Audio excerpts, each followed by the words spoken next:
جدید دور میڈیکل کافی آگے نکل چکا ہے. پہلے تو یہ ہوتا تھا کہ کسی کو سر درد ہو, فار ایگزامپل میرے سر میں درد ہو گیا تو لوگ کہتے تھے, میں نے بزرگوں سے سنا ہے, تو سر درد ہو گیا تو وہ کہتے تھے کہ یار اس کو قہوہ بنا کے پلا دو.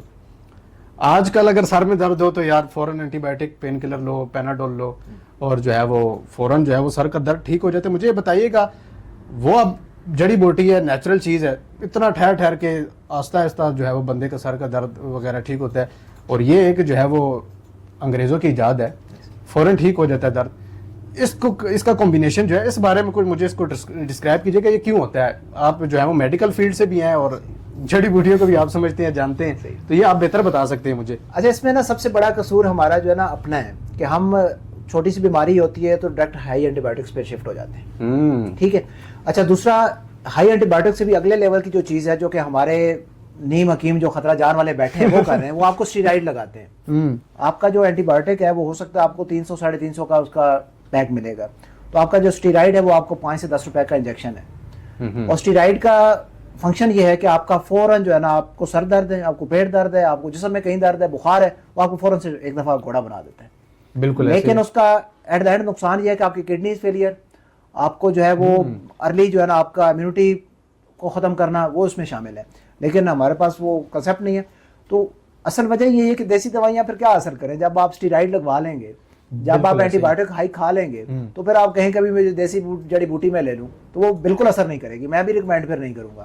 اس کا بیسک حل یہی ہے کہ آپ جب بیمار ہوتے ہیں تو آپ بجائے ہائی اینٹی بایوٹک پہ شفٹ ہونے کے پہلے کوشش کریں کہ آپ اس کو ریمیڈی کریں, جس میں آپ کے پاس آلریڈی ہمارے حکماں جو ہے بڑے صغیر کے, ان کے ریسرچ موجود ہے. آپ دیکھیں آج کل تو بہت آسان ہو گیا, آپ کو chat G P T sub کچھ بتا رہے ہیں, بالکل بتا, آپ کو زیادہ کسی جانے کی ضرورت نہیں ہے. تو آپ وہی آپ ریمیڈی پوچھیں, آپ اس سے علاج کریں. آپ کا نہیں ٹھیک ہوتا 1-2 دن, پھر اس کے بعد آپ کو لو اینٹی بایوٹک کسی کے پاس دیکھیں, آپ وہ لیں. اور پھر آپ کو پتہ ہو کہ اگر مجھے کوئی دے رہا ہے تو مجھے کیا دے رہا ہے, وہ اسٹیرائڈ دے رہا ہے, اینٹی بایوٹک دے رہا ہے, اینٹی الرجک دے رہا ہے, پین کلر کیا دے رہا ہے. ہمیں پتہ ہی نہیں ہوتا, ہم نے کہا ڈاکٹر صاحب نے ٹیکا لایا میں ٹھیک ہو گیا, اور ڈاکٹر صاحب کو اس کو جانا. مطلب یہ ہمارا کنسیپٹ بن چکا ہے.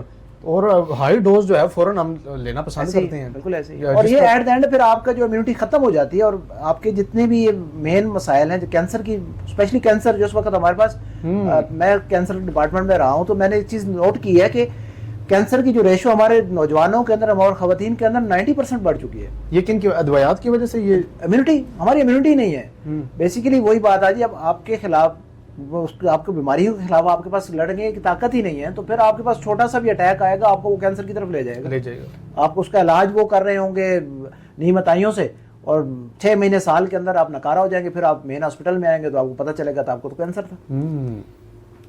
تو اس میں یہ بڑا ان چیزوں کا, سب چیزوں کا آپ کیا ریکمینڈ کرتے ہیں کہ ان اجزاء کی طرف آ جائیں؟ اب دیکھیں, کوئی پیغام دینا چاہتے ہیں؟ دیکھیں, میں تو یہ کہوں گا کہ میں کیونکہ اس چیز پہ کام کر رہا ہوں, اور ہماری جو تھیم ہے وہ بیسیکلی یہی تھیم ہے کہ لوگوں کو جو ہے نا وہ علاج جو ہے ان کا غذا کی طرف ساتھ کیا جائے. تو میری اپنی یہ ریکویسٹ ہے کہ آپ جتنا دیسی چیزوں کی طرف آ سکتے ہیں آپ جلد آ جائیں, بجائے اس کے کہ آپ بیمار ہو کے اور آپ کی عمر جب 40 کراس کر جائے, 50 کراس کر جائے, اچانک سے آپ کو بیماریاں گھیر لیں, اس وقت آپ آئیں. آنا آپ نے ہے, آپ خوشی سے آ جائیں تو زیادہ بہتر ہے.